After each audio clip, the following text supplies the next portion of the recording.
Hey guys, Mike in the woods here. As the Cybertruck factory nears being production ready, I've started seriously thinking about what kinds of capabilities it's going to have while out in the wilderness once I take delivery of it and take you guys on some crazy backcountry adventures on the channel. And while obviously it has its weak points, I've found some interesting, unique advantages that only the Cybertruck seems to have. So quick reminder to subscribe if you haven't already, and let's take a look. Number 7, crazy cargo capacity. People were already aware of the 100 cubic foot, 6.5 foot long truck bed as the primary storage area, which, I might add, has no wheel well intrusion, making it easy to lie things flat. There's also extra storage capacity in the cab if you're like me and you're only really ever going to have like 1 or 2 people in the truck at a time, letting you stack up more stuff in the back of the cab.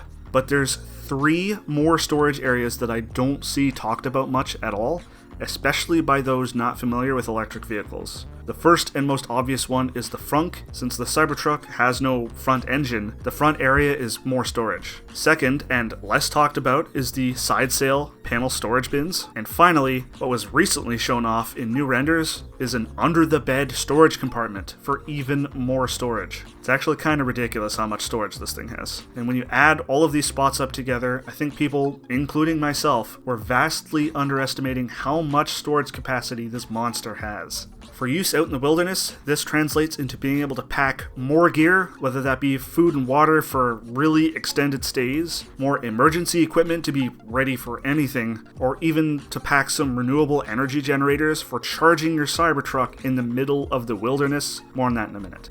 Number 6, it's a giant battery bank. I've mentioned this in my other videos, but it's such an important point that it bears repeating in this video too. Because it's electric, the Cybertruck is basically a giant battery bank on wheels. Needless to say, I don't think you'll ever have to worry about keeping your phone or Garmin InReach charged. You'll have power for whatever tools you could possibly need, as the truck has a confirmed 110 volt and 240 volt set of outlets in the truck bed. This leads to some really interesting ideas, such as the one I recently did a video on, having a Starlink terminal on your Cybertruck for high-speed, low-latency internet out in the middle of nowhere. Based on the Starlink terminal specs, you'd be able to run it off a Cybertruck's fully charged battery for a month straight minimum. And recently, Elon Musk did confirm that once the technical reasons are out of the way for why they have it geo-locked, you will be able to use your Starlink terminal anywhere. At minimum, we're talking about 100 kilowatt hours of battery capacity, likely more. Number 5, Sentry Mode. For those not aware, Sentry Mode is a security setting on all Teslas, not just the Cybertruck, that let it set off alarms and save a video recording from 360 degrees around the vehicle using its self-driving cameras when it senses activity near the vehicle and or someone breaking in. From a backcountry perspective, this, combined with the durable nature of the truck, which I'll get into shortly, is a great deterrent for leaving your truck parked at a trailhead where there has been an unfortunately high frequency of vehicle break-ins in these overnight parking spots. So not only is it a great deterrent from stopping idiots from trying this in the first place, but if they do, you get a beautiful video recording of their lovely faces, and the truck will go absolutely nuts, flashing its lights and making noise to get the attention and scare them off. And when these events do happen, you'll actually get notified on your phone via the Tesla app, assuming both you and the truck are connected to the cell network. Alternatively, if you have the truck at your campsite, this can scare off any bears or other wildlife who decide to try and get a 5-finger discount on food stored in your truck.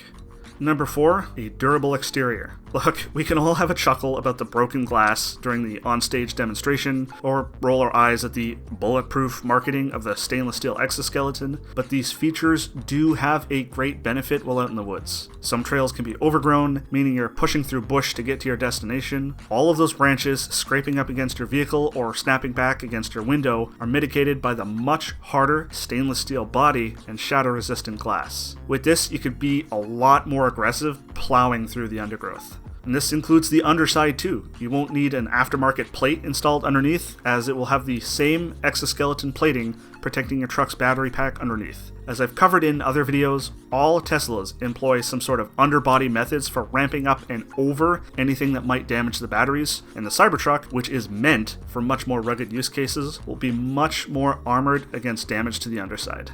Number 3, it's quiet. Some people like loud vehicles, but me, I don't really. I like things that are quiet and that don't draw attention via noise. Electric vehicles fit this bill due to the lack of an explosion-powered combustion engine, and in fact, EVs are so quiet there's actually pushes to get them to make fake noise just to alert idiots glued to their phones that they're about to get run over for running out into the middle of the road without looking both ways. Now, in a backcountry setting, this quietness can be useful for not spooking wildlife, whether just from a wildlife respect point of view, or if you're a hunter or a photographer who wants to reduce their noise footprint to get closer to their targets. Or maybe you just don't want to draw the attention of anyone else in the area from a privacy perspective. And this translates to not only for driving, but at camp as well. Referencing the earlier point about power, with the Cybertruck you don't need loud diesel or gas generators for power, which create a huge audio and fume footprint. Even when recharging your truck with natural resources, you can enjoy the peace and quiet of nature and have a lot less impact with noise, whether for your own or nature's benefit, if that matters to you.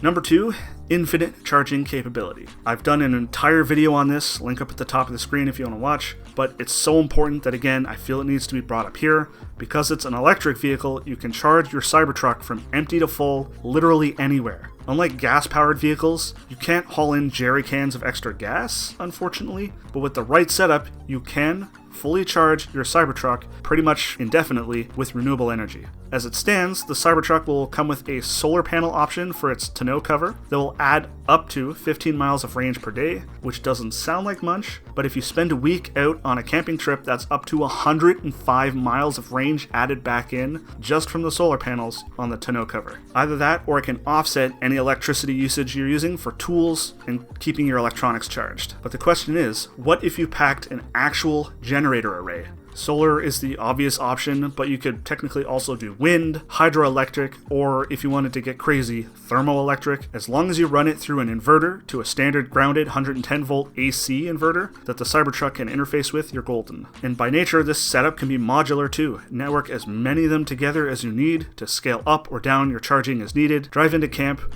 on an almost empty battery, and leave with a full one. It's bizarre to think about, but absolutely feasible and something I will be exploring heavily once I get my hands on my Cybertruck. And number 1, and probably my favorite, water crossings, and it's potentially amphibious. Being an electric vehicle with a closed-loop liquid cooling system for its batteries, the Cybertruck, or really any Tesla, has no need to draw in air anywhere except for the cab for breathing purposes. This means it's a lot easier to waterproof the vehicle for water crossings, even deep water, since the motors and battery are already sealed watertight anyways. In fact, it wouldn't be the first time. Fun fact, the first time I ever heard of a Tesla, it was about a driver in a flooded tunnel driving his Tesla through windshield high water. And because of this, it's not that far of a reach to make the truck fully amphibious and be able to operate in a limited capacity like a boat for short periods of time. And in fact, Musk has teased that this might actually be a real thing with the Cybertruck, though at the time of this video, nothing is confirmed. And if it does turn out to be amphibious capable, we are going to get up to some freaky shit on this channel. At the very least, you'll be able to confidently tackle water crossings without worrying about flooding your engine. Plus, since EVs are heavier than ICE vehicles, with a lower center of gravity, it'll have a relatively easier time getting traction and be much harder to flip in a cross current. So, less than a year to go until production starts on the Cybertruck, and personally, I think Musk is sandbagging a little bit on the production timelines. I really honestly wouldn't be surprised if we saw limited production this year. I have an increasing collection of videos about the Cybertruck, so check out the links in the description. By this time next year, I hope to have my hands on my Cybertruck and tearing it up in the backcountry, showing all of these ideas in action. And I hope you guys will be here with me when I do. If you're new to the channel, I take a look at how fun, futuristic technology can intersect with traditional outdoors experiences, so check out my other videos and consider subscribing. That's all for now, guys. See you next week.